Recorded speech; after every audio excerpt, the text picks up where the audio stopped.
Vamos iniciar esse que é o terceiro e último dia do 4º Congresso Luso-Brasileiro de Auditores Fiscais, realizado por APIT, FEBRAFIT, Sindifisco Nacional e Unafisco Nacional, com organização da AFRESP e apoio da AFIT São Paulo, Anafisco, Senafresp e VIP Seguros.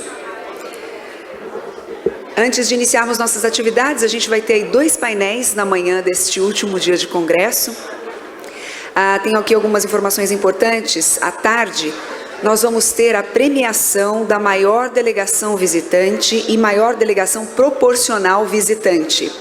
E ao final do dia, como já foi dito aqui várias vezes, né, tanto no primeiro quanto no segundo dia, inclusive na própria cerimônia de abertura, a gente vai ter o tão aguardado aí lançamento do Prêmio Nacional de Educação, seguido aí de um coquetel de encerramento, já todos mais que convidados para a gente também celebrar a realização desse 4º Congresso. Muito bem, então agora abrindo os trabalhos do dia, o tema é IVA europeu, sonegação, inovação, jurisdição, tendências, operacionalização e melhores práticas na Europa. Só vou pedir mais uma vez para todos tomem seus lugares, por gentileza, para que a gente possa chamar o pessoal aqui à frente. Muito bem, então, para moderar esse painel, convido aqui o inspetor tributário na Autoridade Tributária e Aduaneira de Portugal e presidente da APIT, Nuno Barroso.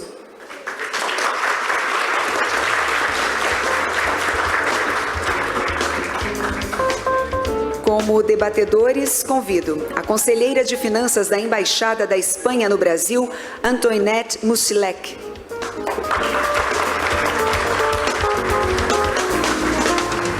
Também o presidente da Associação Nacional dos Auditores Fiscais de Tributos dos Municípios e Distrito Federal, Cássio Vieira.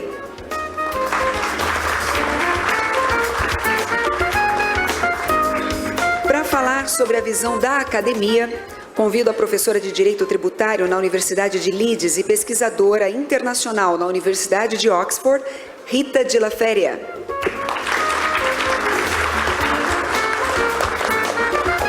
E para falar sobre troca de informações fiscais na União Europeia como instrumento de combate à fraude e evasão fiscal, convido ele que é especialista em Direito Fiscal, advogado especialista em Direito Fiscal, professor da Universidade Portucalense e do Instituto Politécnico do Cávado e do AVE, e também membro permanente do Conselho de Fiscalização do Sistema de Informação Criminal, professor Dr. Pedro Marinho Falcão.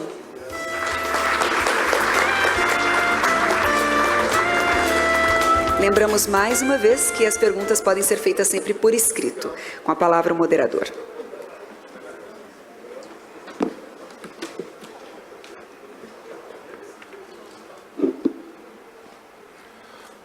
Bom dia a todos. Ora, um painel sobre IVA europeu numa altura em que o Brasil discute a introdução do IBS e uma discussão da PEC 45, que esperemos todos que nesta ou noutra forma possa corresponder a um verdadeiro IVA, sobretudo mais simplificado e ajudando não só na tributação, mas no reconhecimento público daquilo que deve ser um imposto. Tem também um conteúdo e uma função social e, portanto, desde que seja compreendido, simplificado e transparente, será uma ajuda para todos. O IVA europeu é aquele imposto que na Europa é reconhecido como sendo uma criação da estrutura europeia, não o é, mas é aquele que os europeus o sentem mais como sendo o seu imposto.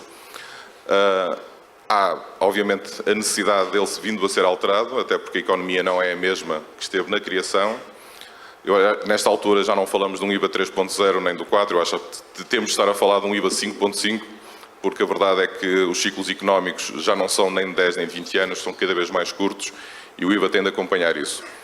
A professora Rita de la Feria e o professor Pedro Marinho Falcão, melhor do que eu, poderão falar sobre isso, mas dizer apenas que um dos grandes problemas em relação ao IVA europeu é a capacidade de ele se transformar também num problema, num inferno fiscal.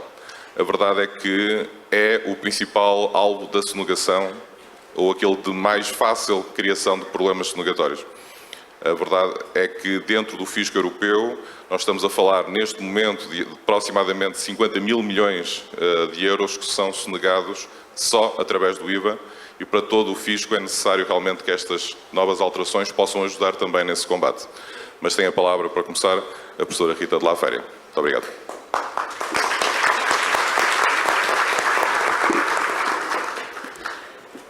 Bom dia a todos.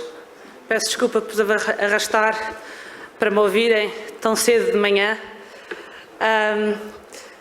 Queria agradecer aos organizadores o facto de me terem convidado para estar aqui. Eu cheguei ontem de manhã aqui ao hotel às 10 da manhã e parto aqui do hotel às 11 da manhã para o aeroporto, mas para mim é sempre um grande prazer vir não só a São Paulo, mas ao Brasil em geral. Eu soube agora, uns minutos antes aqui do nosso painel, que na verdade eu já sou antiga nestes congressos. Eu estive como palestrante no primeiro congresso que vocês tiveram em 2009, na Faculdade de Direito de Lisboa. Só que na altura o congresso não se chamava assim, não se chamava congresso, era só Encontro Luso-Brasileiro, penso eu, e eu não relacionei imediatamente que era a mesma organização, mas soube agora, portanto, eu já sou velha nestas andanças, já ando a fazer isto há muito tempo. Claro, era aluna. Bom, também para dizer que eu, na verdade, não vou falar do IVA europeu. Eu sei que esse é o tema do painel, mas os meus colegas de painel provavelmente falarão mais do IVA europeu e do problema da sonegação. Eu vou falar um pouco do IVA a nível mundial. Quais são as tendências mundiais do IVA? E em particular... Não? Diga-me este. Okay. Em particular, ao falar do IVA como um fenómeno global, portanto, um imposto que se espalhou literalmente pelo mundo todo, e vou falar do porquê que ele se espalhou pelo mundo todo. Quais são as vantagens principais do IVA, principalmente ao nível da eficácia, da perspectiva da receita, mas também ao nível das empresas, da chamada neutralidade do imposto. E vou falar da neutralidade tanto ao nível das relações externas, portanto com outros países e dentro do Brasil entre Estados, e falarei depois um pouco da neutralidade ao nível interno, no sentido de que não afeta as decisões de consumidores e empresas. Bom, qual é o melhor imposto geral para o consumo? Os impostos gerais sobre o consumo, ao contrário do que eu já ouvi dizer, de que é um imposto antigo, etc., só existem nos últimos 80, 90 anos é que se começaram a propor impostos gerais sobre o consumo. Antes disso, os impostos que existiam eram impostos geralmente sobre a renda. Portanto, nós temos imposto geral sobre o consumo de relativamente recente na nossa história da humanidade. Existem dois modelos clássicos de tributação geral sobre o consumo: o IVA e o imposto sobre vendas. O imposto sobre vendas, o principal país que o tem neste momento é os Estados Unidos. O IVA tem uma adesão global. Do ponto de vista económico, são os dois completamente equivalentes. Portanto, fazer como se faz com o IVA, que é coletar o imposto faseadamente nas várias fases da cadeia de produção, ou coletar o imposto só na última fase da cadeia de produção, em princípio, é economicamente equivalente. Não faz diferença. Na verdade, não é assim. E há uma razão pela qual o IVA é tão popular e o imposto sobre vendas não o é. O IVA é um imposto multifásico, não cumulativo, e isto na prática quer dizer que comparativamente ao imposto sobre vendas, ao imposto geral sobre vendas, o risco da sonegação, o risco da fraude é espalhado pela cadeia de produção. Quando alguma coisa corre mal no imposto sobre vendas, está tudo concentrado naquela última fase da cadeia de produção. Portanto, se alguma coisa corre mal e se há conluio, se há um acordo entre o vendedor e o comprador, todo o imposto é perdido. No IVA, como o imposto é coletado faseadamente, se alguma coisa corre mal, na pior das hipóteses, só se perde uma parte da receita que corresponde àquele elemento da cadeia de produção. Portanto, apesar de serem economicamente equivalentes, o IVA é considerado superior não do ponto de vista puramente teórico, mas porque na prática, de uma perspectiva administrativa, é muito mais difícil de ser sonegado, de ser perdida receita, do que no imposto sobre vendas. E por causa disso, o que nós temos é um IVA que se espalhou pelo mundo todo. Vocês repararão que o Brasil está ali considerado como tendo um IVA. É o vosso ICMS, não é? Há IVAs melhores e há IVAs piores. Portanto, o mapa não vos diz quais é que são os IVAs bons e quais é que são os IVAs maus. Diz-vos apenas quem é que no papel tem um IVA. E se vocês virem este mapa, só não tem IVA os Estados Unidos e alguns países em África. É tudo. De resto está completamente espalhado. Aliás, havia uma parte branca naquele mapa, ali na zona do Golfo, em que havia vários países ali na zona do Golfo que não tinham IVA, e nos últimos anos, devido à queda do preço do petróleo, todos estão a implementar. E, portanto, temos 8 países que nos últimos anos, numa zona em que estava completamente branca, agora está toda azul. Mesma situação com Angola, que era um país extremamente dependente, com uma economia extremamente dependente do petróleo, e que está agora, este ano, a implementar o IVA. O IVA entra em vigor em 2019 em Angola. Então, e quem é que tem IVAs bons e quem é que tem IVAs maus? Quando o IVA foi inventado e foi a primeira vez implementado na sua forma atual, houve tentativas anteriores, tenho que vos dizer, mas a sua forma atual foi implementado pela primeira vez em 1954 em França. De França espalhou-se para o resto da Europa o chamado um IVA tradicional, incluindo alguma parte da América Latina. Esses IVAs antigos são os IVAs que são tecnicamente mais fracos. Daí o meu colega de painel, Nuno, estava a dizer que o nosso IVA português já foi alterado não sei quantas vezes. Porquê? Porque é um IVA desse tempo que tecnicamente ainda sabíamos pouco do funcionamento do imposto e, portanto, o IVA tem deficiências estruturais que têm vindo a ser colmatadas, temos a tentar resolver esses problemas ao longo dos anos, mas que ainda lá estão. Portanto, o IVA português, os IVAs europeus têm ainda muitos defeitos. Em 1980, a Nova Zelândia resolveu implementar um IVA completamente diferente. Em 1980 já se sabia muito mais sobre o imposto, tecnicamente já se sabia o que é que resultava e o que é que não estava a resultar. E esse modelo neozelandês passou a ser conhecido como o IVA moderno. E todos os IVAs de 1980 para a frente tendem a ser, não são todos melhores, mas tendem a ser de maior qualidade técnica do que os IVAs anteriores a 1980. Hoje o que nós temos é IVAs, já não são os IVAs modernos, são os que eu chamo IVAs pós-modernos, IVAs que já aprenderam com todas as lições, e o Brasil está numa situação excelente para fazer uma reforma dos indiretos, porque vocês podem aprender com tudo o que se passou no resto do mundo, têm o mundo inteiro como experiência, são tubos de experiência para vocês, e podem aprender com o que é que correu bem e o que é que não correu bem, o que é que correu mal e o que é que não correu mal, e portanto trazer o que é bom e não copiar o que é mau.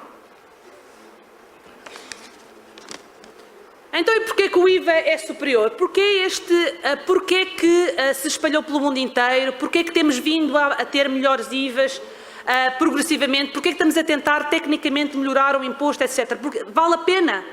É a grande questão.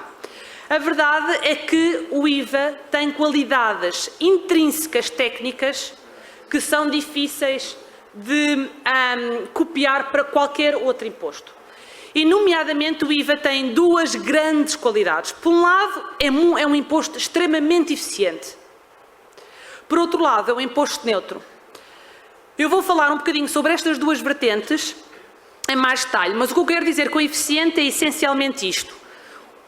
Quanto melhor for o IVA, tecnicamente melhor, mais fácil é de coletar. Um IVA muito simples precisa de muito poucos custos administrativos para coletar. e, por outro lado, tem significativos benefícios ao nível da receita. No ponto de vista da neutralidade, é um imposto que não distorce a economia internamente, mas, por outro lado, é um imposto que também não distorce as decisões de investimento. Portanto, estas são os grandes bacilares das vantagens do IVA. A sua eficácia para a perspectiva dos governos, a sua neutralidade para a perspectiva das empresas. Portanto, há uma situação em que, uma daquelas raras situações em que os dois lados da equação estão de acordo. É bom para os governos, é bom para as empresas. Sobre a eficácia e a eficiência. Mesmo os países que têm um mau IVA coletam muito dinheiro. Na Europa, o IVA coleta cerca de 20% da receita total, em média, mas há países no mundo em que o IVA coleta 40% da receita total. E o que é engraçado é que alguns desses IVAs são tecnicamente bons, alguns desses IVAs nem são os melhores possíveis, mas coletam na mesma. É aquilo que se às vezes designa de uma máquina de fazer dinheiro. O Imposto Geral sobre o Consumo é uma máquina de fazer dinheiro. Na maioria dos países, coleta mais, inclusive nos países europeus, coleta mais do que qualquer outro imposto sozinho. Em outros países, inclusive em alguns países europeus, coleta mais do que os dois impostos sobre a renda juntos. Portanto, coleta mais do que os impostos sobre a renda todos postos juntos. Portanto, tanto em níveis absolutos, em termos de dinheiro que coleta, como em níveis relativos, comparativamente aos outros tributos, o IVA é muito mais eficiente do que os outros. É muito mais eficaz. Neutralidade. Começamos pela neutralidade externa, ou seja, porque é que é neutro relativamente às decisões de investimento. O IVA, quando bem desenhado, é baseado no princípio do destino. Isto quer dizer, na prática, que a alíquota do imposto é aquela que se aplica no país onde está o consumidor, onde está o comprador. E isso significa, na prática, que é completamente indiferente para um bom IVA, é completamente indiferente onde é que a empresa está sediada, onde é que está a fábrica. Porque independentemente de onde esteja sediada, de onde esteja a manufatura, de onde estejam as operações de marketing, etc., todas as fases da cadeia de produção, o IVA será sempre aplicado à alíquota do país do destino. Portanto, não interessa onde está, o que interessa é a produção, o que interessa é onde está o consumidor. E porquê é que isto é tão importante? Porque o consumidor é o elemento menos movível, menos móvel da cadeia de produção. Dir-me-ão vocês, com razão, os consumidores também se movem. Temos o fenómeno do chamado cross-border shopping, não é? Vai comprar uma coisa ali ao país do lado porque tem uma alíquota inferior. E é verdade. Mas o que nós sabemos hoje é que essas transações de chamadas cross-border são o que os economistas chamam marginais. Não têm praticamente impacto no consumo geral. A maioria das pessoas não se move para fazer compras noutro país por causa do IVA. E, portanto, o mercado para as empresas é mais ou menos estático. Portanto, onde eu estou localizado em termos de produção é indiferente, porque o meu mercado está ali e eu não o consigo mover. Talvez eu consiga movê-lo se tiver uma estratégia a médio prazo, a longo prazo, 5 anos, 10 anos, vou tentar mover o meu mercado de um país para outro país. Mas, na verdade, está dependente de muitas outras questões comerciais que não o imposto. Portanto, na prática, o que nós sabemos é que as empresas não se movem por causa do IVA. Movem-se por causa do imposto de renda, mas não se movem por causa do IVA.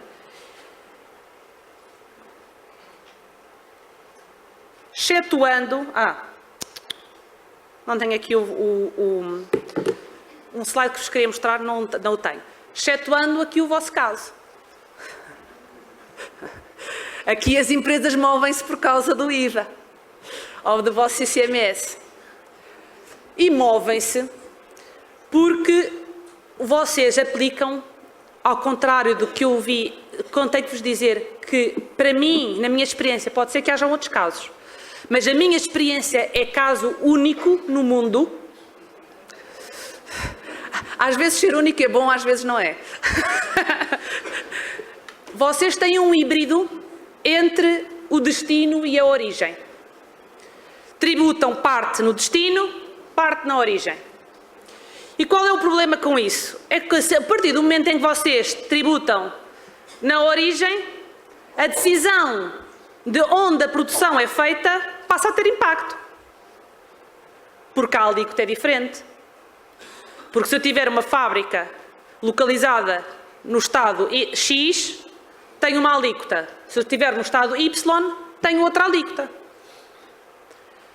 E a origem, nós sabemos, dá lugar ao equivalente à concorrência fiscal, que é o equivalente àquilo que vocês chamam a guerra fiscal. E esta é uma das razões pelas quais o destino vigora em todo o mundo. Porque na teoria, teoricamente, cobrar na origem ou cobrar no destino não faz grande diferença. Na prática, há diferenças significativas. A primeira, ao nível internacional, que não é o vosso caso, vocês a nível internacional aplicam o destino, mas ao nível internacional é uma questão óbvia. É que nós não tributamos as exportações, mas tributamos as importações. Portanto, ao nível da balança comercial e ao nível de potenciais déficits, claro que faz sentido não tributar exportações e tributar importações. Estamos a incentivar as exportações e a desincentivar as importações. Faz todo o sentido. Mas também ao nível da concorrência. Porque quando temos o destino não há concorrência. Pela falta de mobilidade do consumidor. Mas quando temos a origem há.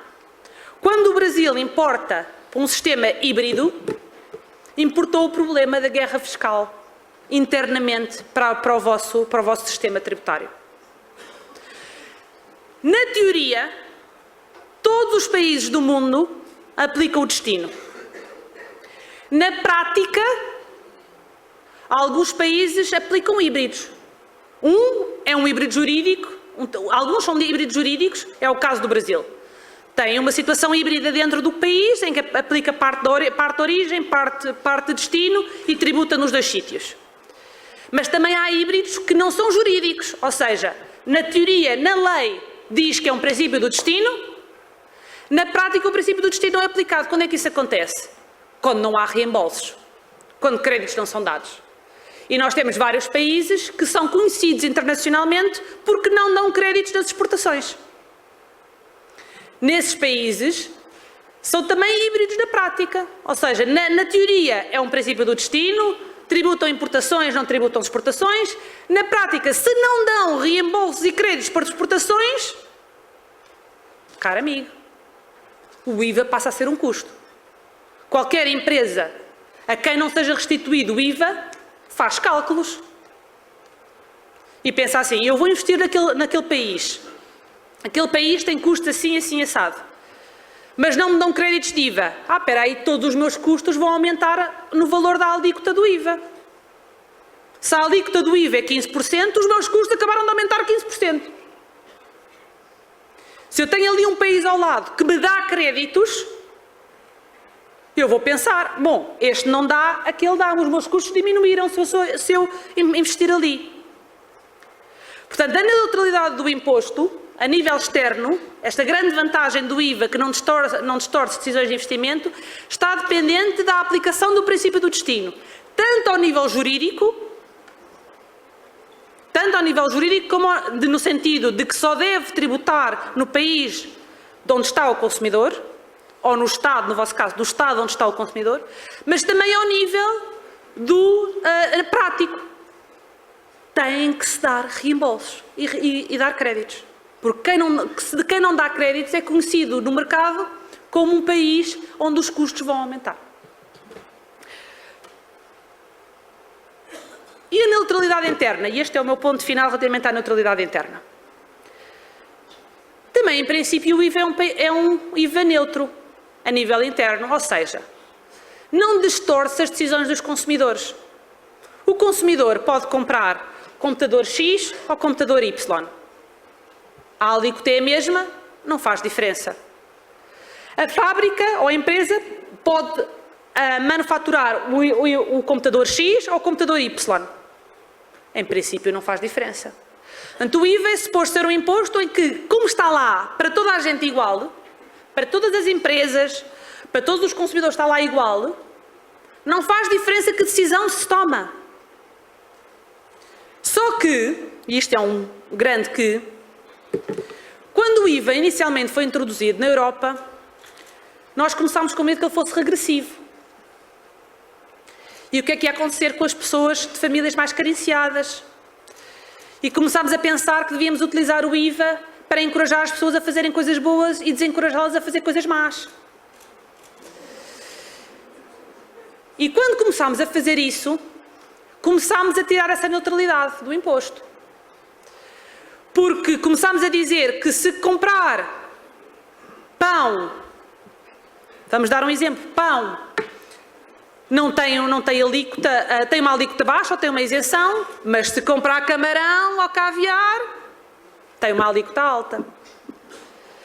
Fomos removendo a neutralidade do imposto. Eu, em princípio, e eu digo isto porque mais no sentido do imposto de renda do que no sentido do IVA, eu não tenho problemas de remover a neutralidade se houver uma boa razão. Ou seja, eu sei, por exemplo, no imposto sobre renda, que há distorções económicas grandes pelo facto de aplicar diferentes alíquotas a diferentes tipos de renda. E eu vivo confortavelmente com isso. Porque, efetivamente, não há outra forma de ter um sistema progressivo. No caso do IVA, o meu problema com isto não é que só que elimina a neutralidade do imposto. É que não resulta. E não resulta por isto. Quando nós aplicamos alíquotas reduzidas ou isenções para proteger a população mais pobre, ou para encorajar as pessoas a comprar livros, ou a ir à ópera, ou a ir a concertos, partimos de um grande pressuposto. É que se diminuirmos a carga do imposto, o preço desce.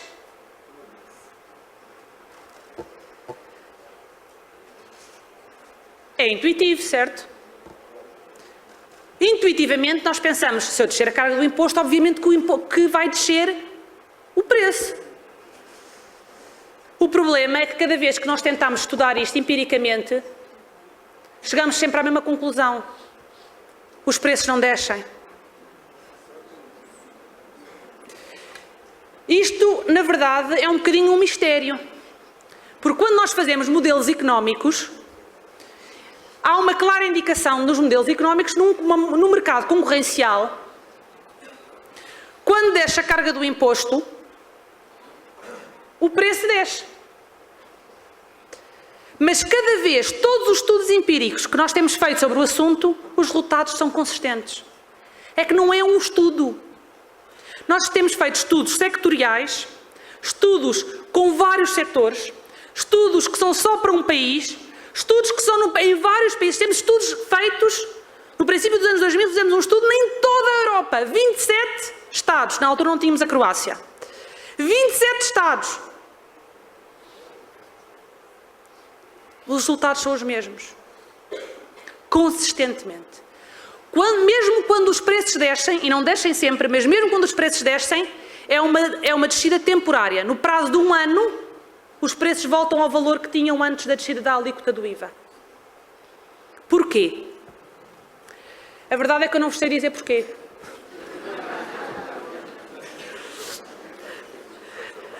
A verdade é que há várias possíveis explicações. Uma das explicações é que os mercados não são completamente concorrenciais. Portanto, os preços não são completamente elásticos. A outra possibilidade é que, isto vem mais de estudos mais recentes de ciência comportamental, é que nós sabemos que as pessoas não tomam decisões completamente racionais. Portanto, é possível que nós continuamos a ir àquele cabeleireiro, mesmo que a alíquota deixa, em vez de ir ao outro, porque gostamos daquilo. Portanto, não sabemos ao certo se tem a ver com questões de ciência comportamental, não sabemos se tem a ver com questões de concorrência imperfeita. Portanto, a razão pela qual os preços não descem não está clara. Mas o que está claro é que cada vez que nós tentamos medir, não descem. Um dos estudos mais recentes coloca a questão, então se os preços não descem, para onde é que vai o tributo extra? Para onde é que vai o dinheiro? Em princípio, podemos imaginar várias possibilidades. Se calhar vai pagar mais para os fornecedores, agricultores, ou pessoas que produzem bens de produção, para investimento. Se calhar as empresas acarretam esse dinheiro para investimento e depois criam mais emprego. Portanto, se calhar o IVA é bom, a descida da alíquota é boa na mesma, porque vamos criar mais emprego. O estudo mais recente indica aquilo que instintivamente nós já suspeitávamos. É que não é nenhuma destas pessoas. É o revendedor. É o que vocês chamam o grossista, não é? O grossista que vocês chamam? Varejistas. São os varejistas. Quase todo o tributo extra, mais de 90% dos estudos mais recentes, vai para eles. Não pagam mais aos fornecedores. Não criam emprego, não empregam ninguém e não passam para o consumidor. Absorvem tudo em margem extra. Dir-me-ão vocês, isto são estudos sobre um produto, ou 2 produtos, ou 10 produtos, num país ou noutro país. Quem me garante a mim que os preços não descem aqui no Brasil?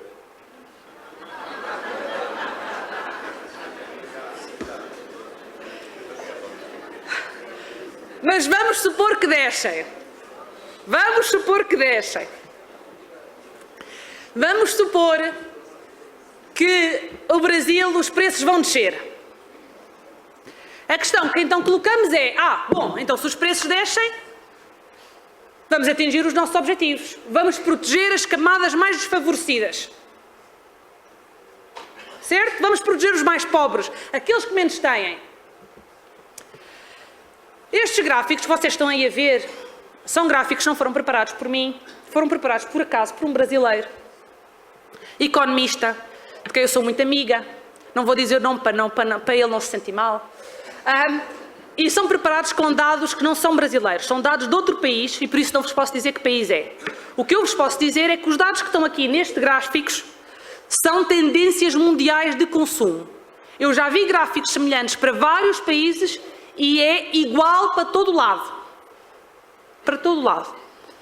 Há sempre a tendência a dizer, no meu país é diferente. Não é. Então o que é que os gráficos mostram? Os gráficos dividem o rendimento por quantiles. O 1 são os 20% mais pobres da sociedade. O 5 são os consumidores mais ricos daquela sociedade, quem tem as rendas mais altas. O que é que nós vemos? Vemos que, quando temos em conta o consumo dessas pessoas com rendas diferentes, quem beneficia das alíquotas reduzidas e das isenções são os mais ricos. Mas não é um bocadinho, é muito. Vocês vejam ali o 5, quase toda a receita perdida vai para dar dinheiro aos 5%, ao número 5, aos 20% mais ricos da sociedade. Isso é o caso, mesmo no caso da comida, que é um bem essencial. E vocês pensam, mas será que os ricos comem mais do que os pobres? Não, mas têm gostos mais caros. O que nós sabemos em termos de tendências mundiais é que à medida que a nossa renda aumenta, os nossos gostos em termos de comida também ficam mais refinados. E gastamos cada vez mais dinheiro. Quando pensamos em coisas como a saúde e a educação, é a mesma situação. Se temos um setor em que há uma versão que é sem pagamento estadual e uma versão que é paga, quem vai para a versão paga são os mais ricos. São os 20% mais ricos. Eu sei que vocês estão a pensar neste momento, porque eu já fiz esta conversa muitas vezes.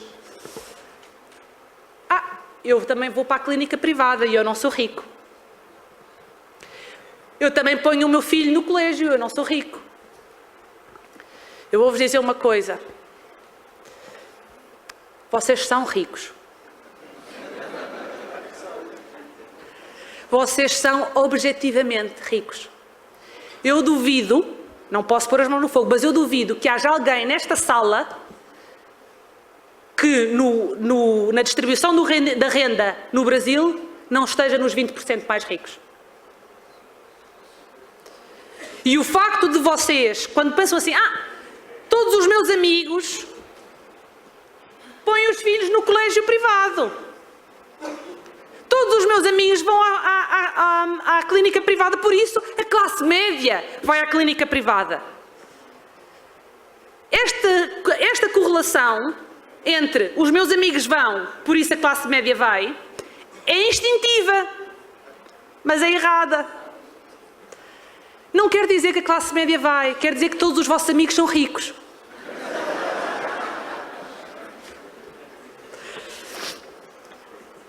E esta é a dura realidade. Nós pensamos, quando aprovamos estas medidas, pensamos sempre naqueles que menos têm. Mas, na verdade, quem nós estamos a proteger são aqueles que mais têm. E o que é mais grave de tudo é que nós sabemos, por estudos de finanças públicas, não são de tributos, que quem mais beneficia de serviços públicos são os mais pobres. Portanto, quando nós isentamos ou aplicamos alíquotas reduzidas ao colégio privado, estamos a tirar a receita dos mais pobres que vão à escola pública para dar aos mais ricos que vão ao colégio privado. E essa é a dura realidade. Nós sabemos que muitos dos erros da tributação, não só o IVA, mas em geral, são feitos porque nós temos uma má capacidade de autorreflexão sobre a nossa renda. Ou seja, quando nós perguntamos às pessoas, vocês acham que deve haver um imposto sobre a renda mais alto para os mais ricos? Se fizer as perguntas neste termo em sondagens, em questionários, toda a gente quase diz que sim. Mas quando lhes disser que no quintil de distribuição do rendimento, mas você é rico. Ai não, eu não sou rico. Os ricos são outros. Portanto, o facto de nós não sabermos avaliar, não termos capacidade para avaliar a nossa própria posição na distribuição do rendimento, é a fonte de muitas más concessões ao nível tributário. Não só do IVA, mas também ao nível do imposto sobre renda. Isto, na ciência comportamental, está identificado. É um chamado problema de saliência. Se houver 10 pessoas numa sala e uma delas tiver um jet privado, nós notamos que havia aquele com jet privado, mas não notamos que havia 9 sem jet privado. Nós, pessoas, temos tendência para nos comparar sempre com quem tem mais e, portanto, a nossa concepção, a nossa capacidade de avaliar quanto dinheiro é que nós temos está distorcida porque nós notamos mais quem tem mais e notamos pouco quem tem menos. Vou-me calar com este último slide. Prometo. Então, o que é um IVA bom? Um IVA bom é aquilo que eu chamo um IVA slim. É um IVA simples que minimiza os custos para a administração tributária, que minimiza os custos de compliance, portanto, com poucas exceções, sem regimes especiais, sem alíquotas especiais, uma alíquota única, quase sem isenções. é um IVA local, não é um copy-paste do outro IVA, nomeadamente do português. Não façam isso. Tem que ser um IVA feito para as condições daquele país. E designadamente, e tendo com este público, eu sei que vocês vão compreender aquilo que eu estou a dizer, designadamente as condições da administração tributária. Não há nenhum sistema tributário que funcione bem se não tiver em conta as condições da administração tributária. Um sistema pode ser ótimo na teoria, se não consultar a administração tributária e se não vir como é que vai ser aplicado na prática, vai falhar.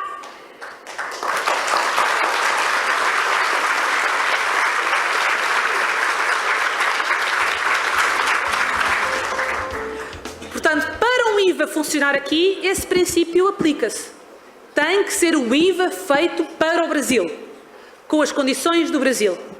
E, finalmente, que seja um IVA moderno. Aprendam com os erros dos outros, aprendam com as boas práticas dos outros. Vocês têm condições fantásticas ao nível tecnológico, porque têm um sistema informático avançadíssimo a nível internacional. Aproveitem as novas tecnologias. O IVA tem características que significa que as novas tecnologias podem ser um desafio, mas também podem ser uma grande vantagem, principalmente ao nível da fraude e da sonegação. Aproveitem as novas tecnologias, aproveitem os novos desenvolvimentos ao nível da ciência comportamental e vão ver que vai correr bem. Obrigada.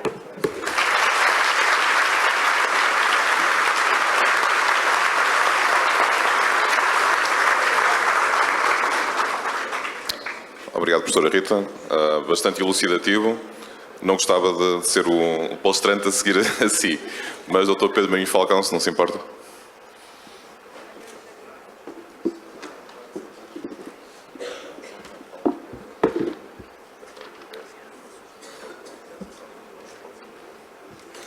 De facto, vou ter uma dificuldade acrescida em manter a assistência atenta, mas tentarei, dentro do jet lag que neste momento me ocupa, uma vez que cheguei ontem do Portugal e vou amanhã novamente para Portugal, tentar lançar algumas pistas sobre aquilo que me foi pedido e que está relacionado com a troca de informações. Antes, porém, 3 palavras. Primeiro, uma palavra para todos os congressistas.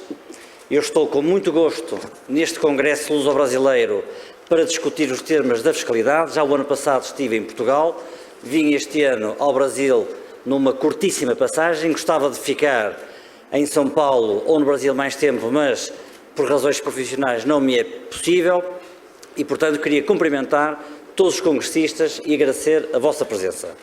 Uma segunda nota para agradecer à organização pelo convite.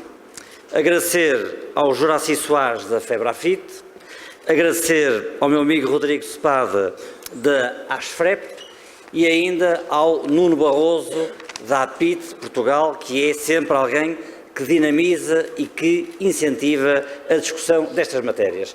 Queria agradecer calorosamente o convite que me foi endereçado e tentarei corresponder às expectativas que em mim depositaram. Uma última palavra para enquadrar o tema que me foi solicitado e que respeita à troca de informações fiscais. E eu decidi alargar o tema da troca de informações fiscais não só à matéria do imposto sobre o valor acrescentado, como também aos impostos sobre o rendimento. Porque hoje o fenómeno da evasão fiscal é um fenómeno que está enraizado não só na dinâmica do IVA, e quando nós pensamos em introduzir um sistema de tributação do consumo, temos que associar este regime aos comportamentos fraudulentos dos contribuintes, e eu diria que na Europa mediterrânea há uma grande imaginação dos nossos contribuintes para desenvolver comportamentos de natureza fraudulenta, mas não se resume apenas aos comportamentos em matéria do IVA, a fraude. Também no capítulo dos impostos sobre o rendimento, nós identificamos comportamentos fraudulentos. E o que é que têm feito os países entre si? Porque os países não são ilhas que vivem isoladamente, são países que interagem do ponto de vista económico e interagem do ponto de vista fiscal.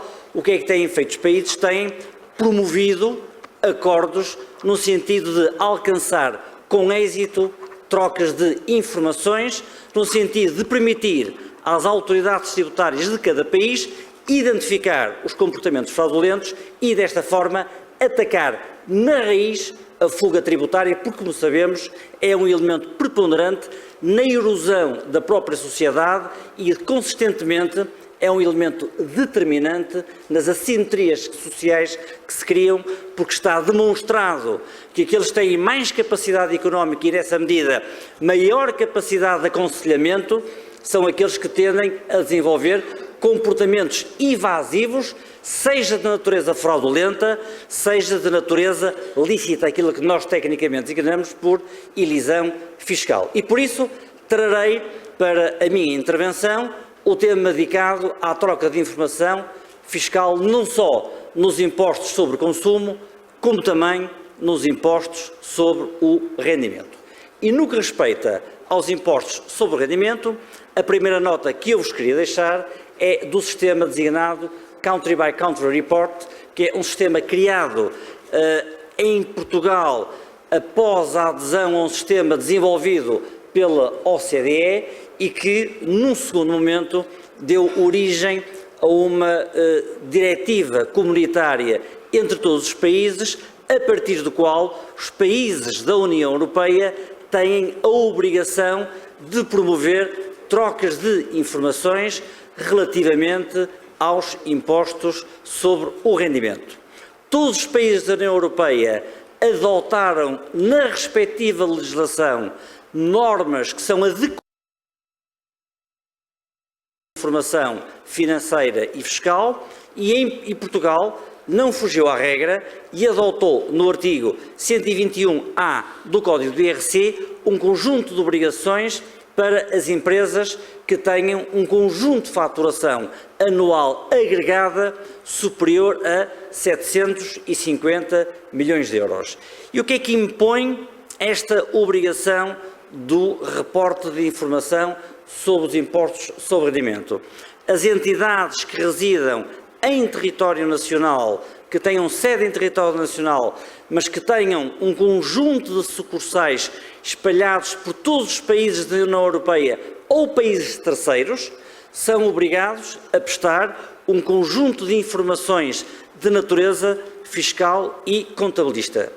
Informação sobre os seus rendimentos brutos, informação não esgota, são apenas a título exemplificativo, informação relativamente aos resultados antes do imposto devido, que é o imposto sobre os lucros, o montante devido em IRC e ainda o número de trabalhadores. Podemos dizer com alguma entoação que este sistema do report é um verdadeiro Big Brother fiscal, na medida em que todas as autoridades tributárias comunitárias e não só têm um acompanhamento permanente relativamente às empresas de grande dimensão que têm um caráter multinacional e que faturem um valor superior a 750 milhões de euros, obtendo uma informação completa, não só do ponto de vista fiscal, como também do ponto de vista contabilístico.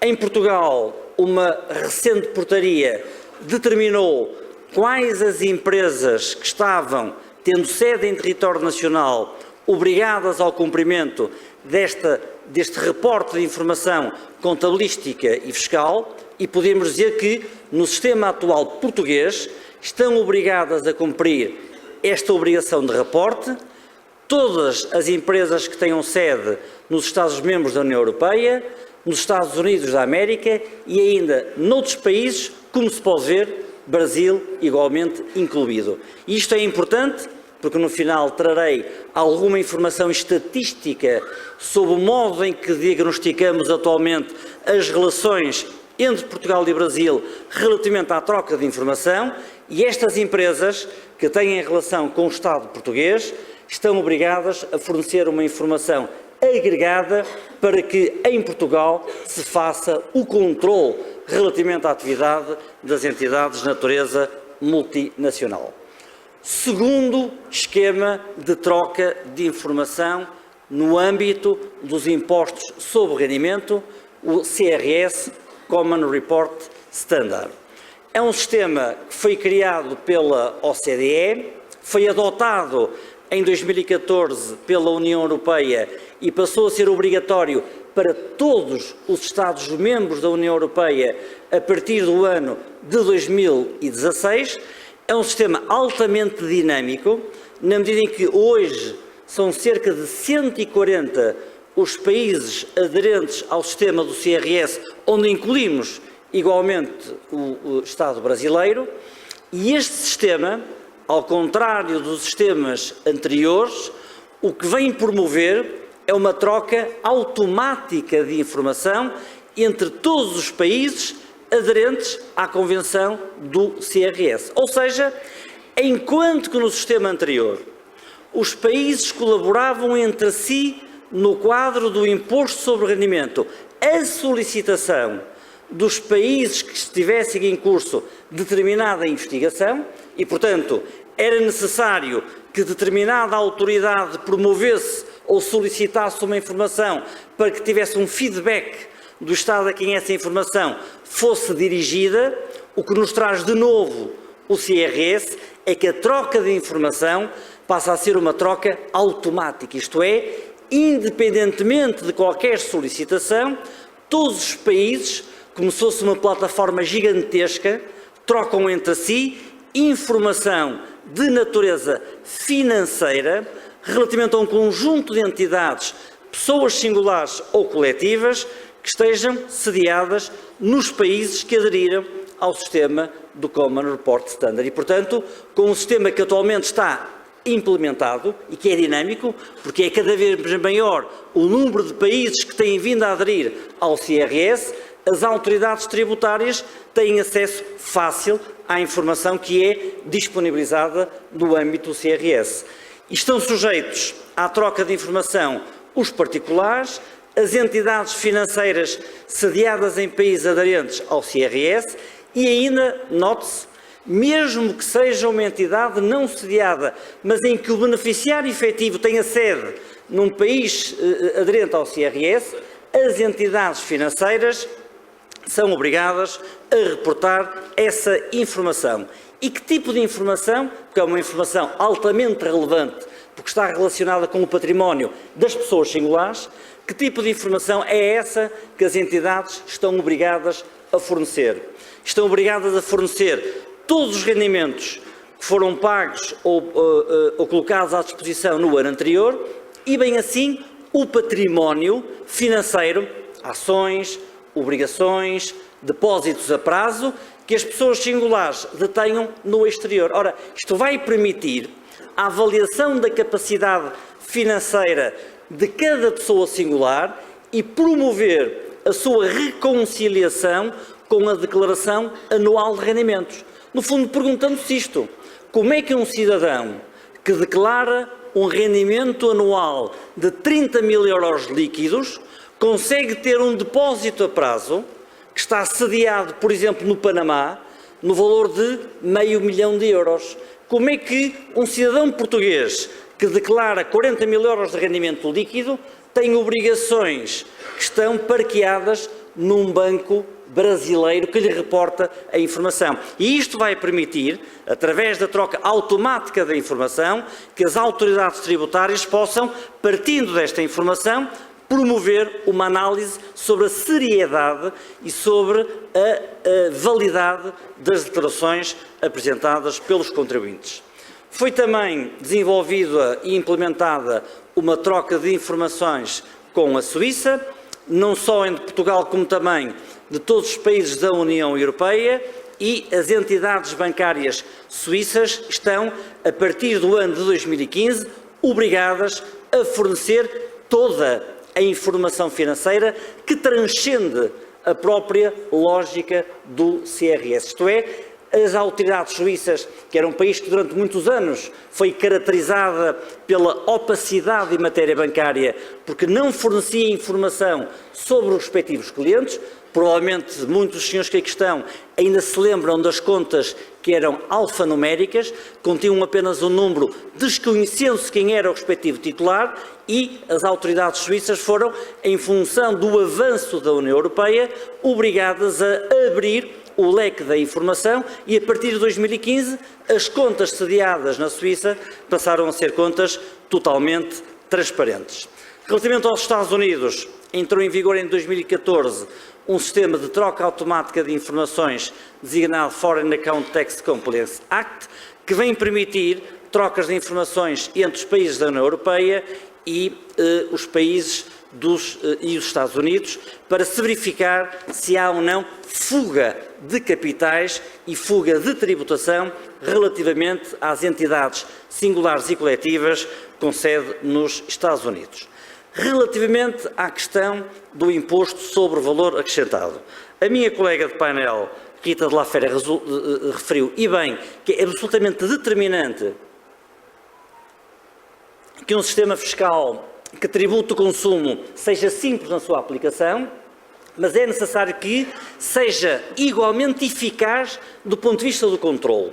E a eficácia do controle em matéria de imposto sobre o valor acrescentado implica que todos os países da União Europeia tenham a consciência da importância que tem a obrigação de trocar informações relativamente às operações económicas de natureza intracomunitária. E por isso foi adotado em 2010 um regulamento que estabelece um conjunto de obrigações relativamente à troca de informações.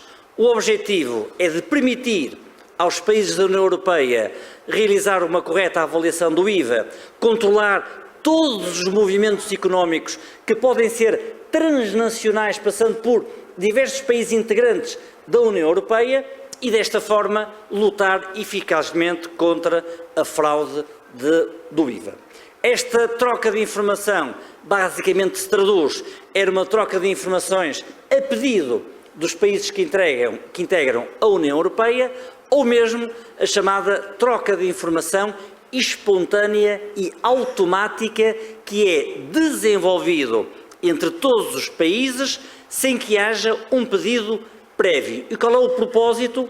O propósito é impedir que haja perda de receita no país de destino ou no país que está em concorrência com a respectiva operação económica e permitir-se que todos os países envolvidos na cadeia de transações tenham uma informação relevante sobre a natureza da operação e, nessa medida, possam tributar no destino e cobrar eficazmente a respectiva receita, evitando-se fenómenos que são fenómenos infelizmente recorrentes e que nós chamamos fraude do IVA em carrossel, isto é, países que triangulam diversas operações, por via dos quais se consegue mitigar, se consegue reduzir de forma fraudulenta a tributação do IVA no destino. E esta troca de informações a pedido, automática, espontânea, entre todos os países, que é imposta por este regulamento comunitário, por esta diretiva comunitária,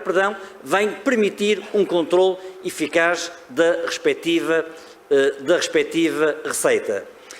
Foi criado, paralelamente, um organismo chamado Eurofisc.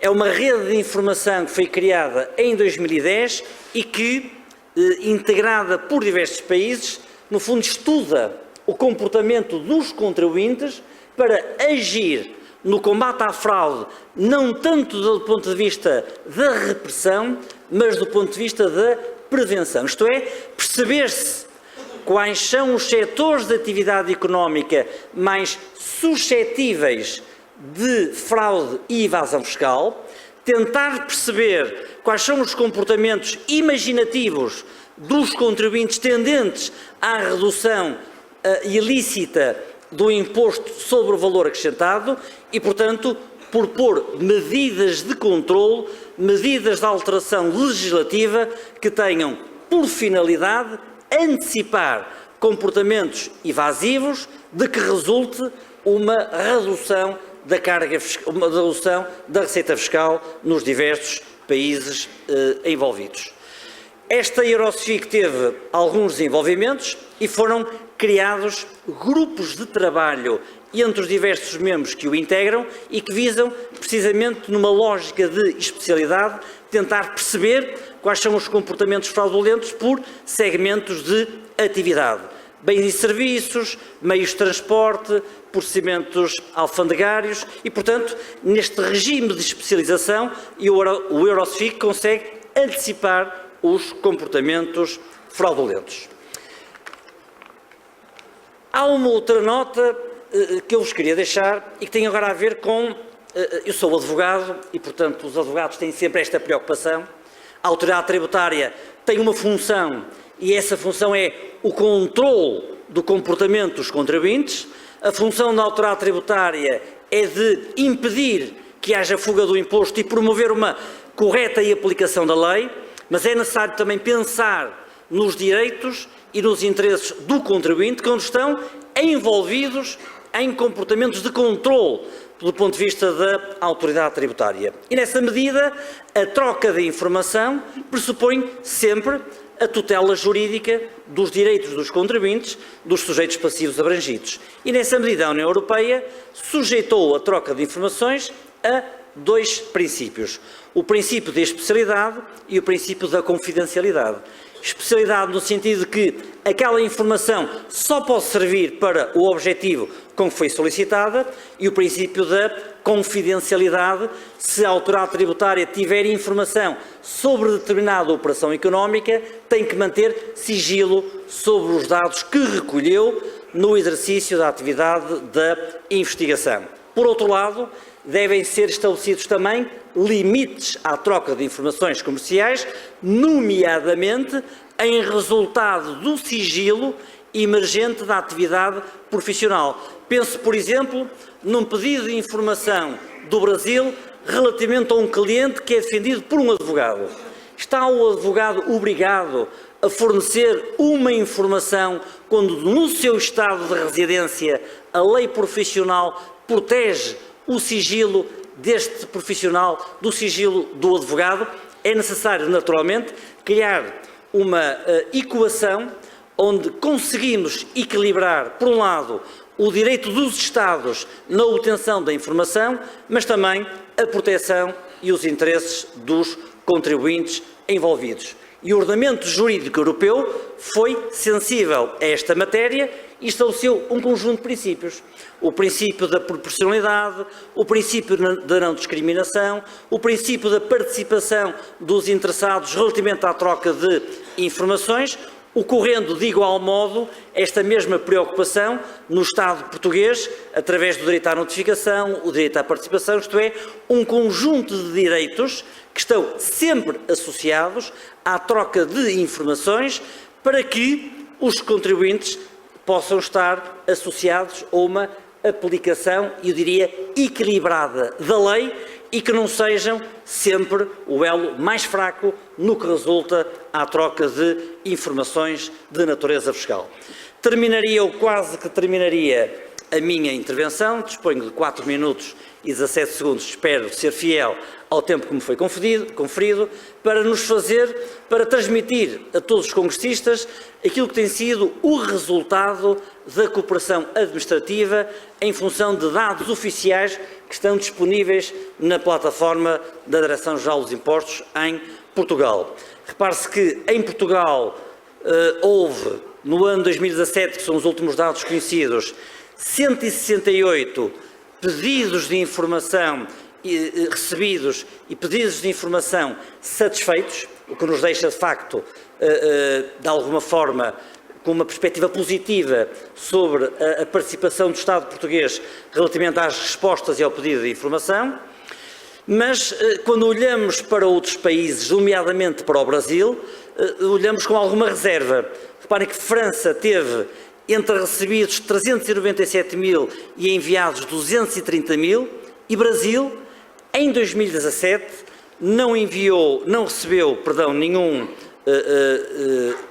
nenhum pedido, enviou apenas 8. Isto é, quando nós comparamos a aplicação prática do instrumento de troca de informações, verificamos que os países da União Europeia são países altamente sensíveis e, portanto, ativos no que respeita à troca permanente de informações, mas países exteriores à União Europeia, e eu trouxe o Brasil propositadamente, nota-se que há uma menor sensibilidade, provavelmente ainda pelo menor conhecimento relativamente a estas matérias, no que respeita à troca de informações. E a questão da troca de informações é absolutamente decisiva. Este gráfico, que é o gráfico do número de informações enviadas e recebidas pelos Estados-membros da União Europeia, dá-nos a conhecer que a Alemanha, a Espanha e a França são os países mais ativos na troca de informações e países, nomeadamente o Reino Unido, que era um país de quem se esperava maior proatividade na troca de informações, é normalmente um país mais reservado. Isto é muito importante e nós notamos isso, por exemplo, no quadro da investigação criminal que se desenvolve em Portugal.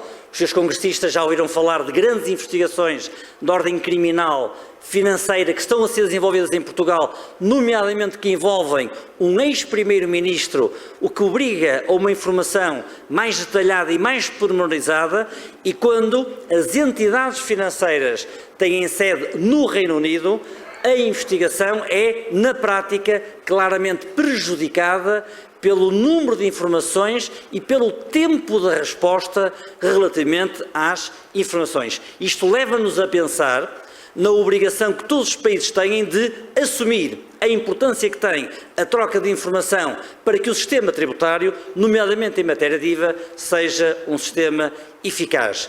A rede Eurosfic tem sido, de alguma forma, eficaz porque, por antecipação, como podemos ver pelo quadro, em 2015 detectou 23, em 2016 detectou 24, em 2017 detectou 57 casos de comportamentos tipo de natureza fraudulento e que permitem depois aos Estados antecipar o desenvolvimento desses comportamentos, quer por via da investigação, quer por via da legislação. E verificamos também, relativamente a 2017, que aumentou ou tem vindo a aumentar o efeito prático da atividade da Eurosfic em matéria específica de IVA, o que significa que este tipo de entidades e este tipo de organismos, de facto, têm um papel muito relevante no combate à fraude e evasão fiscal. É hoje uma preocupação permanente do Estado português e faz parte do plano estratégico do combate à fraude e evasão fiscal que está traçado para as promessas de 2018 a 2020 e, no quadro do combate à fraude e evasão fiscal, a cooperação com outras entidades internacionais é absolutamente decisivo. E o que pretende o Estado português e a mensagem que o deixa a todos os Estados com quem Portugal deve colaborar vai precisamente no sentido de intensificar a cooperação internacional para garantir uma proteção e uma segurança eficaz das fronteiras externas. Porque, e assim terminaria, meus amigos, convençam-se que, se não houver uma troca eficaz de informação, continuam a existir verdadeiros paraísos fiscais e os paraísos fiscais são um dos elementos mais importantes da corrupção das sociedades e são um dos elementos mais preocupantes da erosão social que causam, na medida em que continuam a permitir guardar receitas que no país de origem não foram sujeitas ao pagamento do imposto, ou ainda continuam a permitir que se armazenem valores, que se guardem valores que resultaram de comportamentos ilícitos que transcendem a própria lógica tributária. E, portanto, o combate à fraude e evasão fiscal deve também ter no centro da preocupação o combate aos paraísos fiscais. Muito obrigado.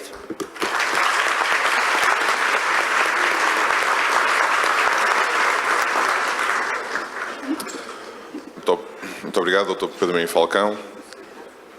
Eu acho que deixa um ar de otimismo, mas também algumas dúvidas sobre esta troca de informações e a qualidade e quantidade de informação. Eu passava já a Antoinette Micilek como debatedora.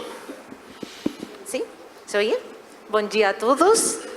Então, primeiro gostaria de cumprimentar os organizadores do evento de novo este ano, Rodrigo, Jorge, assim, muitíssima obrigada. Também gostaria dizer que é uma honra assistir de novo ao Congresso Luso-Brasileiro. Obrigada, Nuno. E dar os parabéns a todos os palestrantes dos 2 dias e de hoje. A temática que tem o Congresso deste ano é bem de atualidade. O Brasil tem agora a reforma tributária, então o IVA e todas as dificuldades e demais é essencial. Mas a Europa, agora mesmo, estamos fazendo uma revisão de nosso IVA para a luta da sonegação. Então, também a Europa está fazendo mudanças. Internacionalmente, o OCDE cada dia está mais ativo para estabelecer boas práticas, estabelecer os princípios legais necessários para um IVA neutral e eficiente. Então, eu gostaria que nas ponências nós hemos já visto antecedentes históricos, que se está fazendo, propostas a futuro, também tem alguma crítica, mas essas críticas sempre são boas e construtivas. Mas, em realidade, se nós analisamos o sistema fiscal tributário de um país, esse sistema sempre reflete a realidade do país, da administração tributária e dos seus cidadãos. O que acontece? Que a situação econômica, empresarial, social muda muito mais rápido que a administração tributária. Então, alguma vez, essa realidade não é certa, é a realidade passada. Então, a administração tributária tem que mudar. Isso significa que o sistema tributário que tem está errado? Está errado pode antes não, mas agora tem que atualizar-se, modernizar-se. Então, falar sempre mal de um sistema, não. Você não pode quedar ao passado. Tem que ver a realidade, porque as empresas, começamos com o sistema tributário doméstico. Que aconteceu? Empresas globalizam. A Fazenda tem que ampliar a internacional. Depois, a realidade social é diferente. As compras já não são domésticas, agora são compras eletrônicas, internet. Então, temos economia digital. Temos que mudar de novo nosso sistema tributário. Mas isso é a evolução lógica do sistema econômico social. Depois também tem a sonegação. Eles são muito mais criativos que a administração tributária. Eles aproveitam qualquer laguna, qualquer diferença que tem na legislação. Os legisladores tributários tentamos fazer o melhor possível, mas sempre tem que fazer algum acordo, como o IVA, que tentaram inicialmente estabelecer o princípio de origem e fizeram como um acordo para chegar a finalizar o IVA e daí chegou a negação de fraude carrossel, que agora tentamos eliminar. Então, se você vê agora um estudo de que eles falam de pirâmide contribuinte, imagina, a base de uma pirâmide sempre é mais grosso. E normalmente a base são os contribuintes cumpridores. Então, atividades da administração tributária têm que facilitar ao cumpridor. Ele já não é uma administração tributária que assusta, que você recebe um e-mail da administração tributária e você sente medo. Não, você é cumpridor. A administração tributária trabalha para você. Depois tem aquele que se pode não cumpre, mas se você ajuda, então fica um pouquinho pior que o anterior. A administração tributária tem que ajudar. Continuamos em pirâmide, cada vez tem menos contribuintes. São aqueles que eles não querem contribuir, mas allí eles têm ainda a ideia de fazer alguma coisa ruim. O trabalho que tem a administração tributária é a detecção, prevenção. E, finalmente, a cúspide, cada vez mais pequena. Tem que comparar a administração, contribuintes que são cumpridores, a cúspide. Cúspide, normalmente, são pessoas, organizações já que estão fazendo planificação fiscal agressiva, que eles utilizam as lagunas, eles criam toda uma rede. Então, lá onde a administração tributária tem que ser bem firme e lutar com essa sonegação. Muitas vezes os contribuintes de abaixo ainda tem a ideia que a administração tributária é o leão, o que vai prejudicar. Mas hoje isso mudou. Agora a administração tributária, a seu objetivo principal é facilitar, mas lutar contra aquela pequena organizações, não, pequena quantidade de organizações, que acontece que alguma vez não é só fraude fiscal. Você tem detrás blanqueio de capitais, drogadição, como se chama, terrorismo. Tem muitas coisas. Vocês, como auditores fiscais, estão ajudando a luta contra o terrorismo também. Tem que ter isso em mente. Então, a evolução da administração tributária pode ser como uma moneda de duas caras. Agora a administração tributária tem uma cara amigável para os contribuintes cumpridores. Lá que fazemos, o primeiro lugar é facilitar todo o possível contribuinte. O imposto já não é continua sendo uma obrigação, mas é uma obrigação de entregar dinheiro. Mas os pais dos anos 80, que têm que fazer uma semana os números para a sua declaração da renda, ha mudado.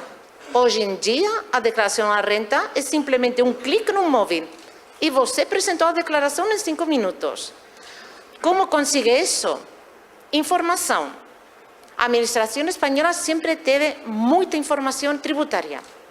Por quê? Mais doméstica, essa informação vem dos bancos, do próprio contribuinte, dos empregados. O que fizemos com isso? Borradores da declaração, sempre ajuda. Mas, pouco a pouco, a economia doméstica trasladou a internacional. Então, precisamos das trocas de informação. As trocas de informação levam muitos anos. Por exemplo, o convênio de dupla tributação que temos entre Espanha e o Brasil, de 1974, já tem a possibilidade de fazer troca de informação. Não é nada novedoso. Faz muitos anos que tem a possibilidade legal de fazer. Mas não utilizávamos muito. Se utilizamos, mas considero bem pouco. Depois, então, a parte da cara amigável tem que ser uma receita que receba o contribuinte, facilita, compreende seu problema, ajuda a fazer a sua declaração e o seu pagamento. Mas agora vem a outra cara. A administração tributária agressiva. Tem que ser agressivo, porque as pessoas que fazem a fraude fiscal não é uma pessoa que pensa, hoje não pago o IVA. Não, estou falando de grandes organizações, paraísos fiscais, que eu já não falo paraísos fiscais, eu falo já jurisdições não cooperativas, mas é o mesmo, claramente. Então, como se faz isso? Durante muitos anos, como falei, 74, antes, nós tivemos toda essa rede, essa base legal para a troca de informação. Mas não tem um compromisso político, um apoio político dos governos. O que aconteceu? Google, Amazon, os papéis de Panamá, paraísos, toda essa informação saiu à prensa. Deu consciência aos políticos. O que fizemos? Começamos a estudar, a fazer OCDE, os países europeus, o G20, para que vocês vejam a diferença de faz 10 anos ou menos, de a importância que tem a realidade fiscal, a política fiscal, os governos. Se você vai aos comuniqués do G20, faz 10 anos tem uma linha, fiscalidade. Reconhecemos a luta contra a sonegação fiscal. Finaliza. Outro dia, 8 e 9 de junho, foi em Japão o último encontro G20 com ministros de finanças. Se você procura o comuniqué, agora mesmo o parágrafo tem quase 20 linhas. Isso é todo um logro, posso acreditar, porque quando eles estão fazendo a elaboração da redação, tem que ser curto, porque é uma mensagem. 20 linhas mostra a relevância que tem agora a fiscalidade a nível político. Então, isso é todo um logro. Eu vou continuar com a troca de informação. Então, principalmente tivemos sempre, com todos Google e demais, começamos principalmente troca de informação a petição, impostos diretos. O que acontecia? Existia, mas tem alguns estados, algum país que estava de acordo com compromissos, outros não, muitos paraísos fiscais. Então, começamos o Fórum Global. O Fórum que realmente você não pode obrigar a um país a comprometer-se a um estándar internacional. Mas, se você señala o caso Suíça, Panamá, paraíso fiscal, você é um paraíso fiscal. Você vai em contra de todos, a sua forma de trabalhar. Então, essa reputação fizeram que eles comprometessem. Então, por todo compromisso político, se a política, se um governo não quer mudar, não pode. Então, fizemos isso. Depois, troca de informação automática. Tem automática. O imposto sobre IVA europeu tem EVIES. EVIES temos essa informação faz muito tempo. Mas agora todo mundo fala de eu sempre falo em inglês, CRS. Então, o CRS, como aconteceu? Estados Unidos unilateralmente decidiu que as instituições financeiras, você vai dar informação aos Estados Unidos, mas se você não dá, vai ter que pagar. O que aconteceu? Realmente, por o princípio de confidencialidade, proteção de dados, um banco espanhol não pode dar informação de seus clientes aos Estados Unidos, vai contra a legalidade. Então, as instituições financeiras procuraram essa administração de cara amigável. Lembra que nós já temos duas caras. Legaram ao G5, a Alemanha, a Espanha, França, a Itália e Reino Unido. Nós temos este problema. É muito dinheiro. Se nós não damos informação, é muito dinheiro para as empresas.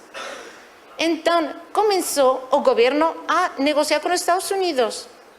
Mas as empresas, os bancos, já sabiam que a troca de informação automática não vai ser só com os Estados Unidos. Eles, no primeiro momento, já sabiam que vai ser uma troca de informação mundial. Então, você já vê como trabalha o setor privado com o governo. E tudo isso chega ao tema de confidencialidade, muito importante.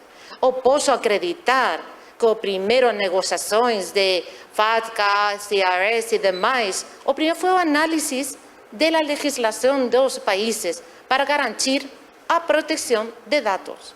Então, toda esta informação que está de uma administração tributária a outra, sempre tem essa legalidade. E quando um cidadão ele tem a preocupação, normalmente o cidadão normal não vai ter essa preocupação, porque sabe que os seus dados já o Estado tem. É contra essa sonegação, essa ocultação que realmente funciona a troca de informação. Em quanto a impostos indiretos, eu vou contar a minha experiência. Eu levo mais de 20 anos a auditora fiscal. Normalmente eu comecei como auditora fiscal fiscalizando. Um dos temas que tive foi o IVA, fraude fiscal. Eu tenho a informação, eu tenho minha base de dados, as compras intracomunitárias, as ventas demais. Você faz a cruze, vê que não dá, o contribuinte não declara. Mas o que aconteceu? O meu sim era automóveis. Fraude carrossel de automóveis. Eu tenho o último, o vendedor.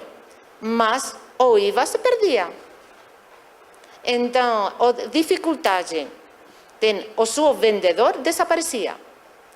Onde está o vendedor? Como eu consigo as faturas? Eu tenho o número de bastidores dos carros, mas eu não tenho de onde a procedência, só sei a Alemanha. Então, eu procurei a minha chefe. Nós temos um convênio de dupla tributação ou acordo de troca de informação com a Alemanha. E temos uma equipe. Nós temos uma equipe central de informação para fazer isso. O meu chefe falou, você vai incomodar a um país como a Alemanha para solicitar faturas? Então, eu não acreditava. Eu estou falando finais dos 90. Então, eu falei, é que senão eu não posso fechar a fiscalização. Eu preciso dados, porque é um delito fiscal. e um delito fiscal na Espanha, vai ao tribunal. E se você não leva a prova ao tribunal, ele tira. Então, o seguinte passo da minha carreira, deixei a fiscalização e comecei a troca de informação internacional. A prática. Sim. Então, começamos a melhorar o sistema interno nosso, porque, por exemplo, tardamos quase um ano e meio em contestar os requerimentos. Agora, uma semana ou menos. Fizemos melhoras informáticas, um procedimento. Então, tivemos que mudar.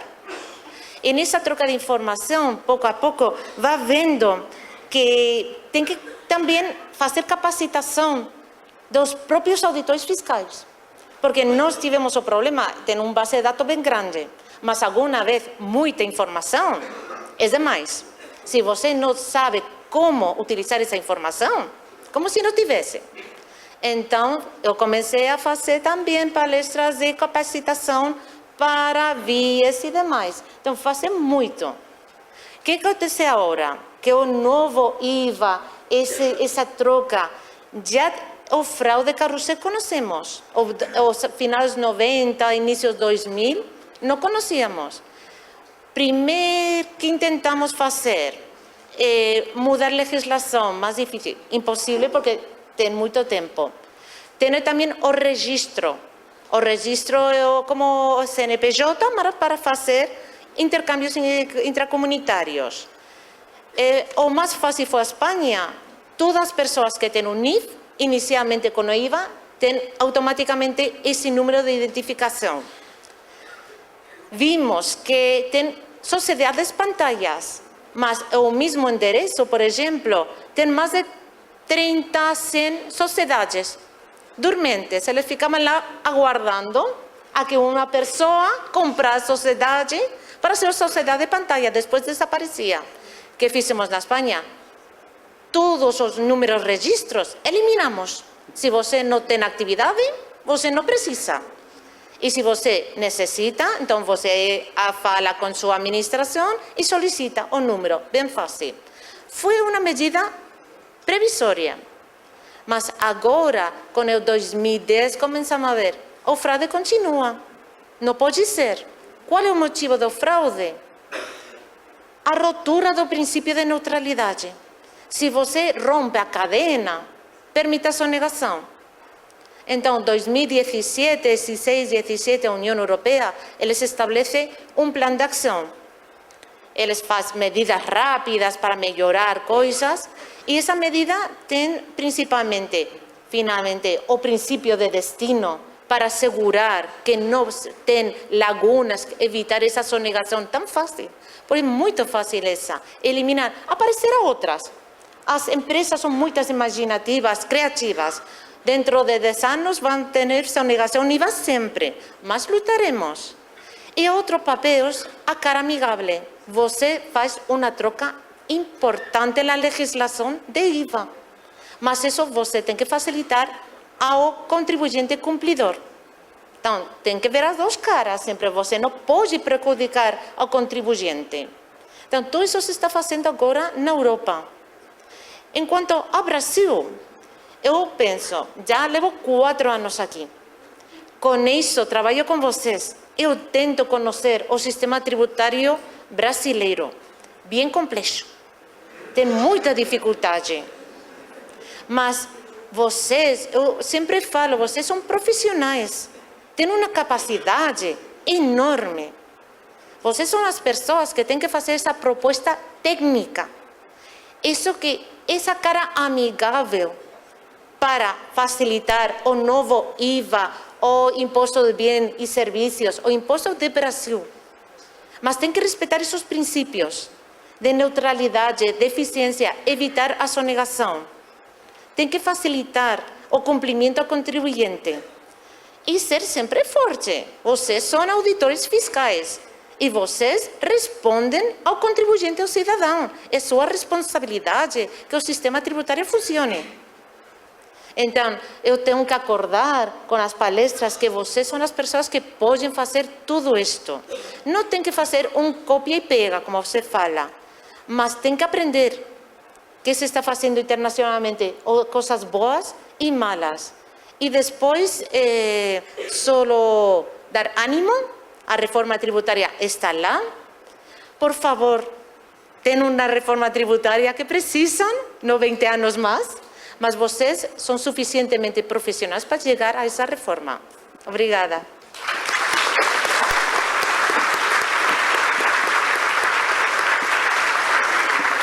Muito obrigado, Antoinette. Passamos já para o Cássio Vieira.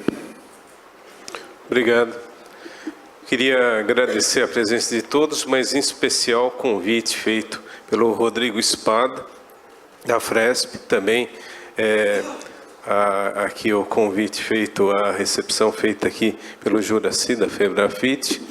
E não tenho como agradecer aqui os ensinamentos que foram trazidos aqui, seja pela Rita, pelo Pedro, pela Antoniette, porque a partir daqui a gente começa a se comparar com o Brasil e parece que essa a minha função aqui nesse painel, é trazer um pouco desse conhecimento que foi trazido aqui pelos debatedores e tentar avaliar aqui como é que nós poderíamos aproveitar isso daí no âmbito da administração tributária aqui no Brasil. Bom, algumas coisas têm que ficar bem claras, né?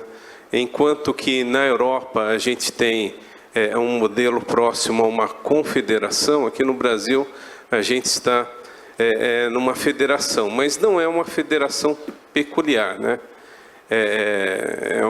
Não é uma federação comum, é uma federação muito peculiar porque trata-se de federação de segundo grau. Isso muda tudo como a gente pode ver aí. Eu conheço poucos países que poderiam se comparar ao Brasil nesse aspecto, né? É lógico que a gente tem modelos peculiares na China, Estados Unidos, mas quando se fala em IVA, a gente vê aí claramente um avanço com relação ao sistema tributário que nós temos hoje no Brasil, naquilo que se refere a uma busca maior pela eficiência, pela neutralidade, pela facilidade dos negócios. E isso, mas tem uns senões, né? Os senões que a gente precisa meditar, seriam passíveis de serem adotados aqui no Brasil, é o IVA puro. E o IVA puro europeu ao qual está se referindo aqui os nossos colegas.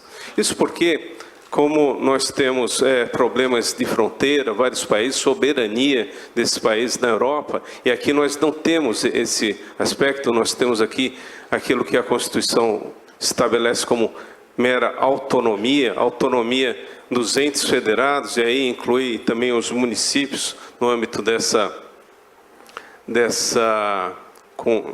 nossa federação.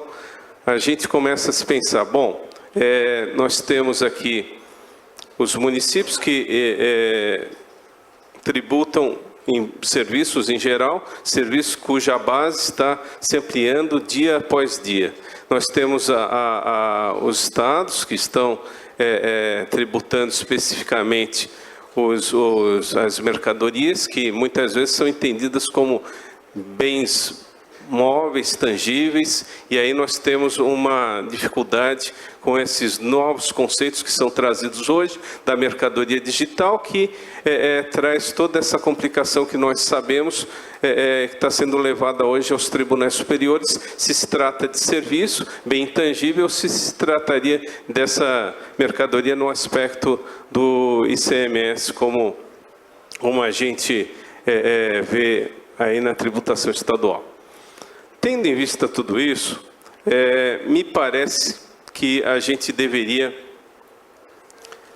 ver o que nós temos hoje em termos de propostas. E por que eu estou na tributação há 20 anos? Por que até hoje não foi aprovada uma proposta de reforma tributária que eu ouço falar há 20 anos que se pretende instalar um IVA que seria mais eficiente, mais transparente, mais neutro? A questão é meramente política.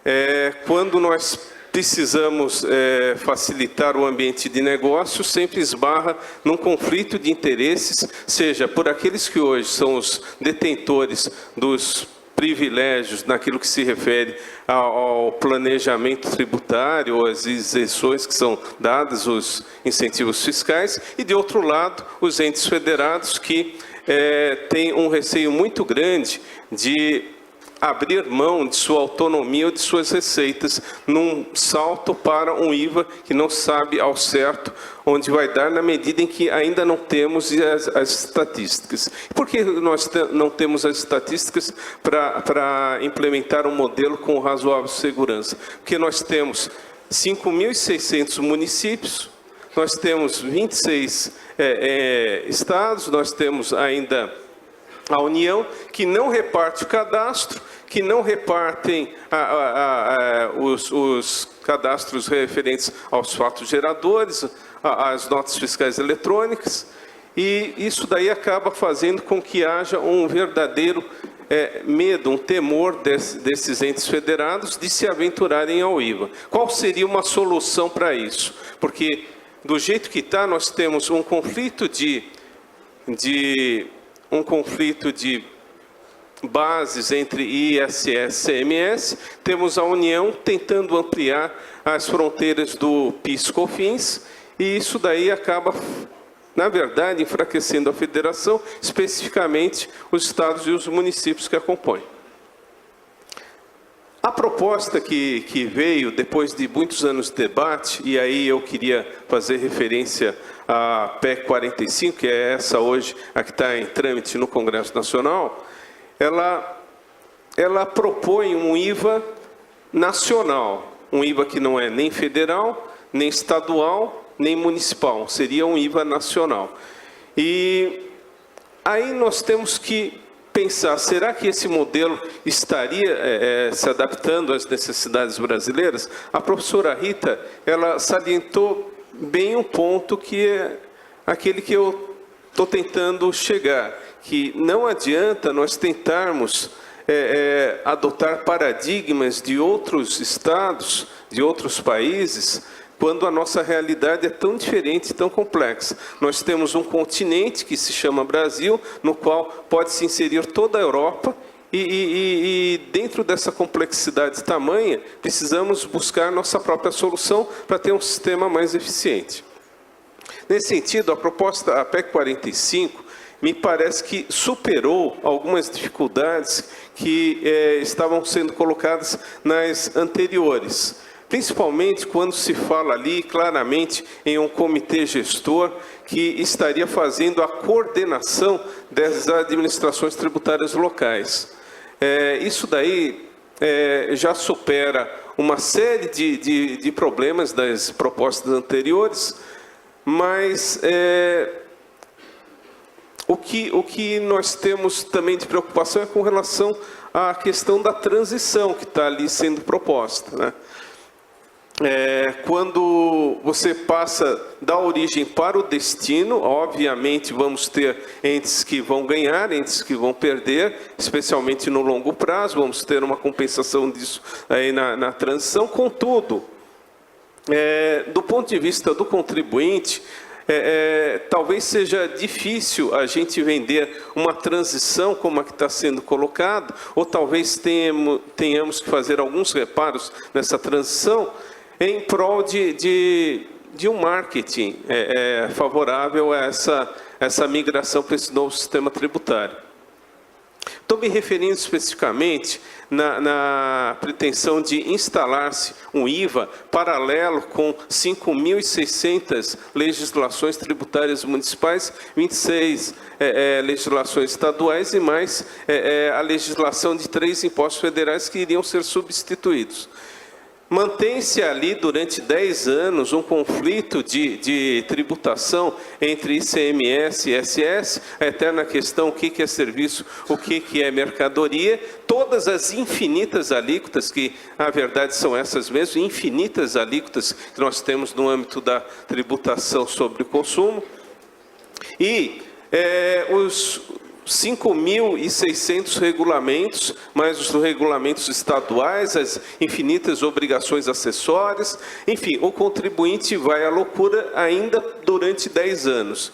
Isso daí precisaria ser aperfeiçoado para que houvesse um interesse mais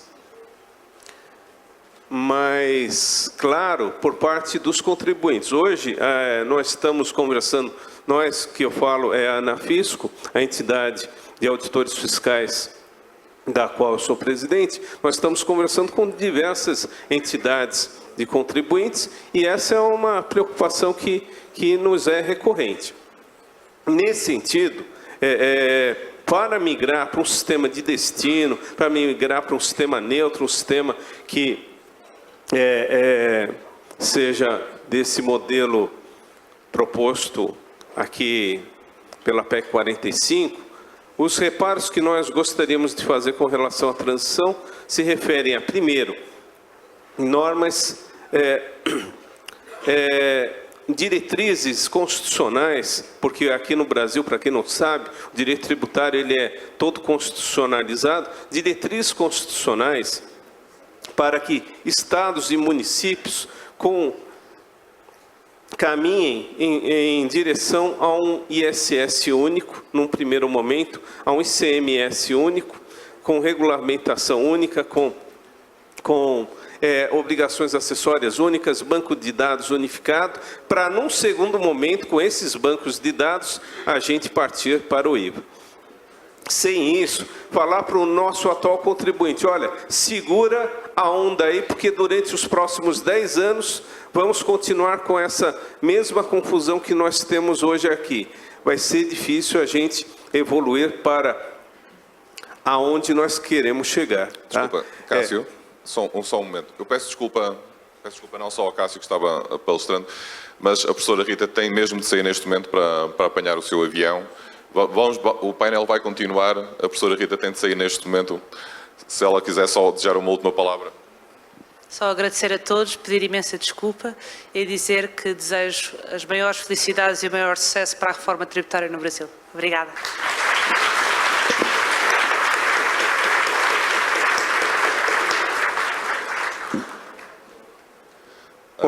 Cássio, só para dizer, as perguntas que foram endereçadas à professora Rita serão entregues e ela irá depois responder um pouco mais tarde. Tá, muito obrigado, Cássio, peço desculpa. Obrigado. Só para finalizar, então, eu acho que o caminho está dado, já está sendo colocado há décadas aqui no Brasil que precisamos reformular nossa tributação sobre consumo. Contudo, embora a gente tenha uma série de evoluções que foram feitas, todas benéficas, e o último modelo apresentado da PEC 45 é muito auspicioso nesse sentido, a gente tem que contar com essa necessidade da gente também aperfeiçoar os atuais impostos sobre consumo durante o período de transição, porque senão não vamos conseguir vender o projeto. Além disso, vale ressaltar que a proposta que está sendo colocada hoje é de um comitê gestor que seria composto por administrações tributárias da União, Estados, Distrito Federal e municípios, né? Isso daí precisa ser aperfeiçoado em termos constitucionais, porque há sim um receio muito grande por parte de estados e municípios e que esse comitê gestor não seja realmente paritário como deveria ser. Sem essas garantias, talvez a gente não migre, não tenha um consenso político para migrar para esse novo regime que está sendo proposto. Finalmente, já que nós estamos falando aqui de garantias, a gente precisa falar de garantias para a administração tributária também. Não há como se pensar em eficiência na tributação, a menos que a gente dê as condições, os instrumentos de garantias para os agentes da administração tributária poderem exercer o seu ofício. Nesse sentido, fazer uma reforma tributária, como alguém pode aqui pretender, sem que sejam dadas as condições de eficiência à administração tributária, me parece um equívoco, com todo o respeito a quem pensa diferente.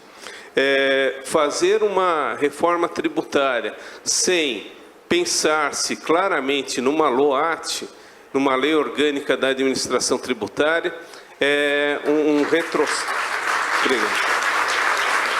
Obrigado.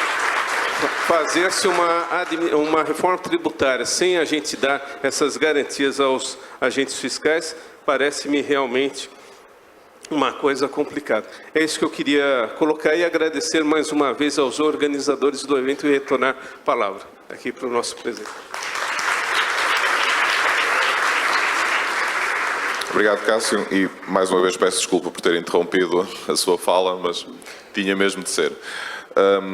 Queria também dizer, quer no caso do Abel, de Rio Grande do Sul, e também do Luís Fernando Silva, da Secretaria de Finanças de Rondônia, as suas perguntas vão ser reencaminhadas ao cuidado da professora Rita para depois ela poder responder. Havia uma outra pergunta para a professora Rita que, se não se importa, eu vou fazer então ao Cássio. Aquilo que está previsto na PEC 45 e nesta reforma é um período de transição de 10 anos. Não será tempo demais, ou seja, não poderá ficar nas mãos dos políticos qualquer alteração a um projeto que seja neste momento aprovado? Então, novamente a questão da transição, né? Está se colocando aqui de 10 anos, se é muito tempo, se é pouco tempo, né? Eu acho que é aquilo que eu falei, é um pressuposto da instalação do IVA que a gente tenha banco de dados unificado, nota fiscal eletrônica unificada, obrigações acessórias unificadas, uma administração tributária treinada e habilitada para ingressar nesse IVA, nas 3 esferas, na esfera federal, esfera municipal, na esfera estadual. Sem tais requisitos, falar-se em ingressar no IVA, ainda que tenha uma regra de transição de 10 anos, é temerário. Nesse sentido, eu recoloco aquilo que eu falei. Para que a gente dê esse salto em direção ao IVA, temos que ter estatísticas, temos que saber qual é efetivamente a alíquota que deverá ser aplicada com a mudança do ambiente empresarial, que vai ser propiciado pelo IVA. E essa estimativa de mudança, ou melhor, essa estimativa de alíquota, ela só vai ser possível se a gente, antes de ingressar no IVA, tiver a unificação desses bancos de dados. Ok, muito obrigado. Temos uma pergunta para o Dr. Pedro Marinho Falcão, de Ailton Ribeiro, da Receita Federal. Os instrumentos internacionais de troca de informações fiscais não prevêem um nível de proteção suficiente aos direitos do contribuinte. Isso fica claro com a utilização das informações como prova em processo tributário, o que fica a cargo da legislação de cada país. O senhor considera necessária a adoção de alguma medida para uniformizar o tratamento dessas informações, seja alterando os artigos 25, 26 e 27 da Convenção Modelo da OCDE, conforme proposto por Baker e Pistone, seja pela implementação de uma convenção multilateral de procedimentos, conforme Cockfield? Muito obrigado pela questão. A resposta é sim, mas eu daria uma resposta mais lata. Em primeiro lugar, a circunstância de a evasão fiscal ser uma preocupação permanente dos Estados justifica tudo. Isto é, justifica que todas as informações possam ser utilizadas em qualquer circunstância, sem se perceber que do lado da equação está um contribuinte que também tem os seus direitos? A resposta é claramente não. E, portanto, é neste equilíbrio que nós temos que encontrar, por um lado, o direito dos Estados à obtenção da informação e, por outro, o direito dos contribuintes à proteção que é devida pela legislação. Eu julgo que, do ponto de vista das convenções internacionais, existe uma resposta satisfatória e adequada às exigências da garantia e da proteção dos cidadãos. O que nós não encontramos é nas legislações dos Estados a incorporação das recomendações resultantes das convenções internacionais. Conheço bem o sistema português e no sistema português nós muitas vezes encontramos um aproveitamento de informações pela autoridade tributária para desencadear outros mecanismos de inspeção, cujo ponto de conhecimento resulta de processos laterais. Vou dar um exemplo de um contribuinte que estava a ser inspecionado relativamente à aquisição de uma embarcação. E a autoridade tributária pretendia saber em que condições é que essa embarcação tinha entrado em território nacional, nomeadamente para efeitos de liquidação do IVA. E obteve informação do outro Estado-membro, no caso concreto da Itália, que lhe prestou informações sobre a operação, sobre o leasing, sobre o IVA que foi devido, e a autoridade tributária, obtendo essa informação, imediatamente desencadeou um processo colateral para tributar o contribuinte por manifestações de fortuna, por entender que o contribuinte não tinha rendimentos para adquirir aquele tipo de bem. É exatamente esta desproteção e, como há pouco referia na minha intervenção, a lógica do princípio da especialidade que deve estar presente na troca de informações para que não haja uma desregração, uma falta de controle, porque senão às tantas temos, como alguém dizia, uma espécie de pitbull à solta, que entrando num buraco vai até ao fim e que atropela os interesses do contribuinte. Por isso, a resposta à questão que me foi colocada é uma resposta que merece uma análise positiva, mas é dirigida não às organizações internacionais, mas aos Estados-membros que deverão adotar nas diversas legislações mecanismos de defesa e de controle das garantias dos contribuintes. Muito bem. Uma pergunta também para o professor Marinho Falcão, temos mais 3 minutos. É um anónimo, mas certamente alguém que está interessado em viver em Portugal. O senhor considera justa a tributação pelo imposto de renda, o IRS, à alíquota de 25%, todos os rendimentos originários de aposentadorias e pensões pagas no exterior a beneficiários do Brasil, domiciliados em países com os quais o Brasil mantém acordo de previdência social, sob o argumento de que se trata de remessa de divisas para o estrangeiro? Este problema já foi discutido politicamente em Portugal. Não é um problema de justiça, é um problema de política fiscal. E a questão é saber se a Portugal interessa ou não captar os investimentos realizados por pessoas singulares ao abrigo de programas, nomeadamente dos residentes habituais. A resposta é sim. Isto é, eu acho que o Estado português deve introduzir mecanismos que visam captar a receita e captar o investimento efetuado em território nacional. E nós temos muitos exemplos.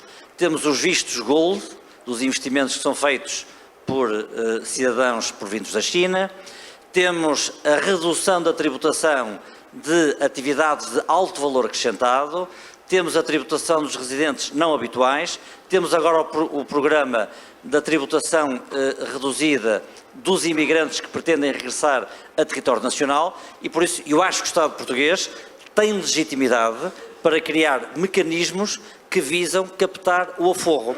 Como é que esta tendência pode ser invertida?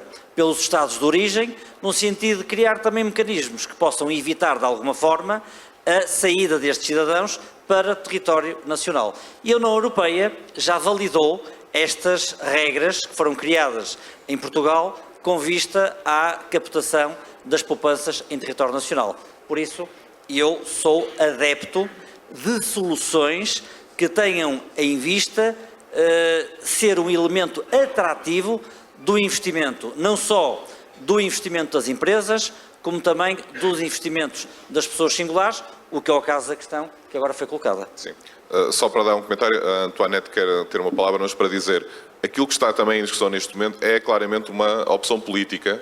A Convenção de dupla tributação, para evitar a dupla tributação entre Portugal e o Brasil, tem esta questão do valor da alíquota nas aposentadorias. É uma discussão que está neste momento ativa. Portugal e o Brasil, através do Ministério dos Negócios Estrangeiros, têm vindo a discutir a alteração dessa Convenção. Não há ainda neste momento uma alteração, mas existe pelo menos vontade política de fazer essa alteração. Antoinette? Obrigada. Eu gostaria só de completar um pouco a primeira pergunta sobre o princípio de confidencialidade e proteção de dados. Então, eu compreendo o seu exemplo, mas você tem que pensar que o princípio está bem feito, estuda toda a proteção do dado do contribuinte, mas a finalidade da troca de informação é para matéria tributária. Então, se você fala de o IVA e depois ele faz outra coisa civil, eu entendo, porque você não pode dar essa informação. Tem muita dificuldade, a troca de informação tem uma base legal. Você não pode dar uma informação livremente. Então, essa informação um tribunal não vai poder utilizar. Tem essa base legal, tem um estudo de toda a legislação dos países para garantir que a sua legislação não pode utilizar ruimmente essa informação, tem uma garantia. Isso foi feito por a OCDE, peer reviews, algumas avaliações, país por país. E tem alguns países com recomendações que têm que mudar sua legislação. Tem outras que não têm que estabelecer a proteção de dados diretamente, o sentido, a utilização. E depois, se você tem uma informação, você é auditor fiscal. Realmente você está fiscalizando a sonegação.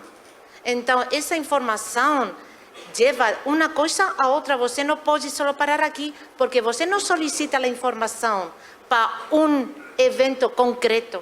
Você solicita a informação para fazer uma fiscalização tributária dentro do princípio de confidencialidade. Então, eu lamento, mas eu tenho que proteger e esse princípio, esse trabalho que faz as administrações tributárias a nível mundial, porque se respeita e se garantiza a proteção de dados.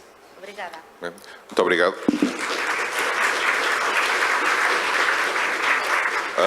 Os brasileiros também são imaginativos e enviam uma pergunta ao moderador. O Luís Mesquita, do Sindifisco Nacional, pergunta qual a participação dos inspectores, auditores fiscais portugueses na construção das soluções e da operacionalização do IVA. Tem duas vertentes e eu respondo rapidamente. Através da APIT, através da nossa associação, fazemos aquilo que faz qualquer associação ou qualquer sindicato, lobby. Tentamos, através daquilo que são as nossas experiências em termos de política fiscal, tentar orientar aquilo que são opções políticas. Raramente o conseguimos, mas é esse o papel. Dentro da administração tributária, temos um grupo de colegas que trabalha junto da administração, junto do governo, no sentido de trabalhar ao mesmo tempo com a União Europeia, no sentido de que toda esta discussão, em que a professora Rita inclusivamente faz parte, possa contribuir, sobretudo com os grupos de trabalho junto do Parlamento Europeu. O Miguel Viegas, que esteve ontem aqui como palestrante, recebe muito desse contributo das administrações fiscais. Portanto, tem duas vertentes, uma através da associação, lobby junto do Governo Nacional, especialmente do Governo Nacional, e depois, dentro da administração tributária, um trabalho que é feito já de apoio às questões técnicas. E uma última pergunta, mesmo para o nosso tempo já esgotou, e será ao painel, a quem quiser ou puder responder. Do Bruno Carvalho, da AFEPI. No livro Capital no século XXI, do Piketty, ele demonstra como a mobilidade do capital e a internacionalização das empresas faz com que seja impossível taxar adequadamente o capital, a menos que exista uma cooperação tributária global, ou até um imposto supranacional, como a União Europeia atua no sentido da harmonização da legislação tributária entre os seus membros, como a radical diferença entre a tributação de países como a Hungria, que tributa fortemente o consumo, coexiste na União Europeia com outros sistemas muito mais progressivos de França ou Dinamarca.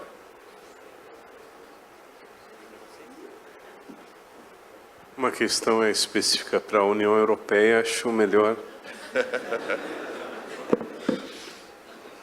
Bom, a harmonização fiscal, de facto, quer nos impostos sobre rendimento, quer nos impostos sobre consumo, é absolutamente determinante para que a União Europeia funcione como um verdadeiro mercado único. E, portanto, uma das preocupações é precisamente esta.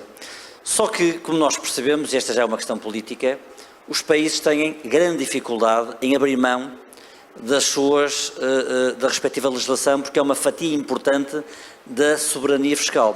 Portanto, o que é que nós assistimos? É que a evolução da legislação em matéria fiscal, no que respeita à receita, é muito lenta, porque os Estados têm grande dificuldade em transferir para a União Europeia os poderes das respectivas Assembleias Legislativas em matéria tributária. Por isso eu remataria, porque estamos em cima do tempo, dizendo o seguinte: é absolutamente desejável que no seio da União Europeia exista uma convergência dos impostos sobre rendimento, dos impostos sobre consumo. O que eu entendo é que é dos propósitos mais difíceis de aceitar, porque os Estados têm grande dificuldade em abrir mão de um poder que para eles é muito importante, que é definir a carga fiscal dentro de cada país. E assim terminamos. É verdade.